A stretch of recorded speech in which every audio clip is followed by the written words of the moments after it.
پاکستان سمیت مسلم دنیا کے دو اہم ممالک ترکی اور ملائیشیا نے ایک ساتھ مل کر اسلاموفوبیا کا مقابلہ کرنے کے لیے انگریزی چینل شروع کرنے کا اعلان کر دیا۔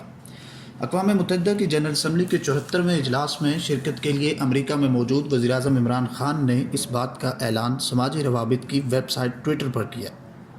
اپنے ٹویٹ میں وزیراعظم نے لکھا کہ صدر رجب طیب اردوان، وزیراعظم مہاتیر محمد اور میں نے ملاقات کی اور فیصلہ کیا کہ ہم تینوں ممالک مل کر ایک ایسا انگریزی چینل شروع کریں گے جو اسلاموفوبیا سے جنم لینے والے چیلنجز کے مقابلے اور ہمارے عظیم مذہب اسلام کے حقیقی تشخص کو اجاگر کرنے کے لیے مختص ہوگا۔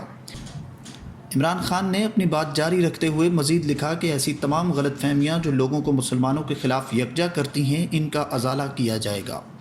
انہوں نے کہا کہ توہین رسالت کے معاملے کا سیاق و سباق درست کیا جائے گا، اپنے لوگوں کے ساتھ دنیا کی تاریخ سے آگاہی کی جائے گی، واقفیت کے لیے سیریز یا فلمیں تیار کی جائیں گی اور میڈیا میں مسلمانوں کے وقف حصے کا اہتمام کیا جائے گا۔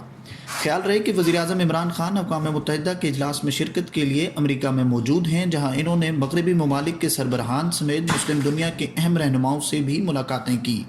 اس حوالے سے ترکی اور پاکستان کے تعاون سے نفرت انگیز گفتگو کے خلاف ایک کانفرنس کا انعقاد بھی کیا گیا، جس میں وزیراعظم عمران خان اور ترک صدر رجب طیب اردوان نے شرکت کی۔ تقریب سے خطاب کرتے ہوئے عمران خان نے کہا تھا کہ تاریخ گواہ ہے کہ پسماندہ طبقے کے پسے ہوئے لوگوں نے خودکش حملے کیے۔ 9/11 سے قبل 75% خودکش حملے ہندو تامل ٹائگرز نے کیے۔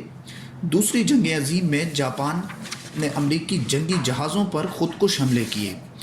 وہ تمام خودکش حملے مذہب کے لیے نہیں تھے، کیونکہ دنیا کا کوئی بھی مذہب خودکش حملوں کی اجازت نہیں دیتا۔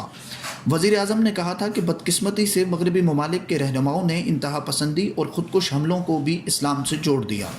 دنیا میں کم و بیش تمام دہشت گردی کی کڑیاں سیاست سے جڑتی ہیں۔ سیاست کی ناانصافیوں کے نتیجے میں پیدا ہونے والے حالات دہشت گردی کو تقویت دیتے ہیں۔ اپنے خطاب میں انہوں نے کہا تھا کہ مغربی میڈیا پر اعتدال پسند، بنیاد پرست، شدت پسند اسلام جیسی اصطلاحات سنتے ہیں، جبکہ اسلام صرف ایک ہے جو محمد صلی اللہ علیہ وآلہ وسلم کا ہے، اور اس پر ہی یقین رکھتے ہیں۔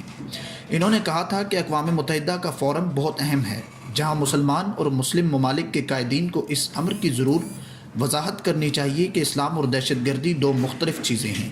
وزیر اعظم عمران خان نے دہشت گردی اور خودکش حملوں کو مذہب سے جوڑنے کو بدقسمتی قرار دیتے ہوئے کہا تھا کہ مغربی ممالک توہین رسالت اور دہشت گردی سے اچھی طرح آگاہ نہیں ہیں، اور ہر چند سال بعد پیغمبر اسلام صلی اللہ علیہ وآلہ وسلم کے حوالے سے کوئی گستاخی کی جاتی ہے۔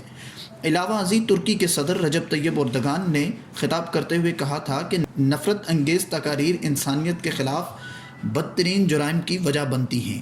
انہوں نے کہا تھا کہ دنیا میں جتنے بھی جرائم دیکھ رہے ہیں، ان کے پیچھے یہ نفرت انگیز تقاریر جس کا کوئی ٹھوس جواز نہیں۔